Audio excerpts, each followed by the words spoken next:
Assalamualaikum warahmatullahi wabarakatuh. Kami dari kelompok 1 Prodi Statistika semester 4 Universitas Nahdlatul Ulama Lampung akan mempresentasikan tentang struktur query language atau yang biasa kita ketahui dengan singkatan SQL. Keberadaan SQL sendiri sebagai sebuah bahasa pemrograman memiliki sejarah dan perkembangan yang panjang. Tentu saja, perkembangan tersebut dipengaruhi oleh perkembangan dunia teknologi yang terus diperbaharui setiap tahunnya, sehingga mau tidak mau banyak software yang diciptakan dengan teknologi baru, dan tentu saja tidak menghilangkan keberadaan SQL ini. Mungkin sebagian dari kita bertanya-tanya, apa sih pengertian SQL itu? Apa saja fungsi dan perintah dasarnya? Untuk mengetahuinya, kita simak ulasan singkat dalam tulisan di poin-poin berikut ini. SQL sendiri, secara umum bagi kalangan awam maupun pemula dalam dunia IT, bisa diartikan sebagai bahasa yang digunakan dalam mengakses data, khususnya untuk data yang memiliki basis relasional.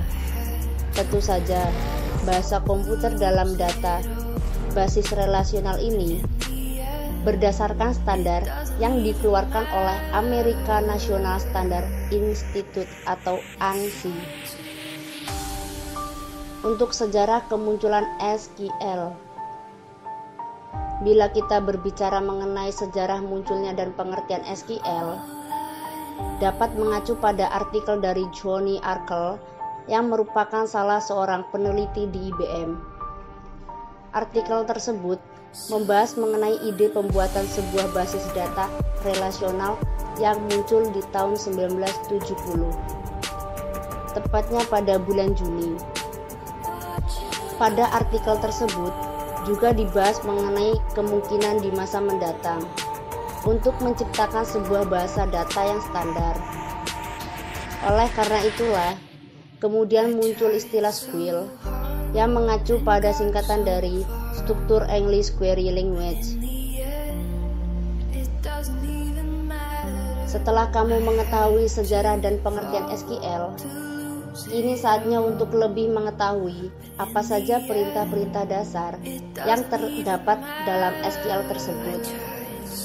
Setidaknya ada 3 jenis perintah dasar dalam SQL yang penjabarannya akan diulas dalam poin-poin berikut ini. Yang pertama ada Data Definition Language atau DDL.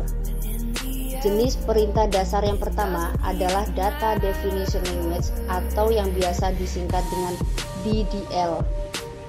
Perintah dasar ini sebenarnya merupakan perintah paling mendasar dalam bahasa SQL. Tujuannya untuk membuat struktur sebuah database. Yang kedua, ada Data Manipulation Language atau DML. Berikutnya dalam pengertian SQL, dikenal dengan adanya Data Manipulation Language atau DML. Seperti namanya, perintah dasar SQL ini bertujuan untuk memanipulasi data yang ada pada sebuah database.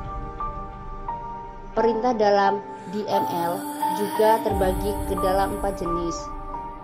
Beberapa di antaranya adalah insert, select, update, dan delete. Yang ketiga ada Data Control Language atau DCL.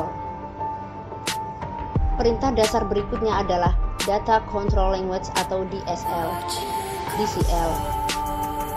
Perintah SQL ini digunakan khususnya untuk mengatur hak apa saja yang dimiliki oleh pengguna, baik itu hak terhadap sebuah database ataupun pada tabel maupun file yang ada.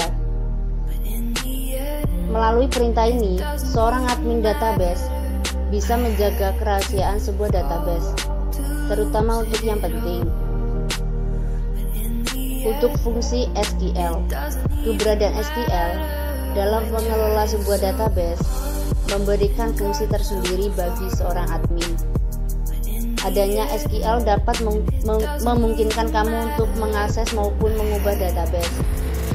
Kamu pun bisa menjalankan sebuah query maupun mengambil data yang dibutuhkan, termasuk pula memperbarui atau menyisipkan data dalam database.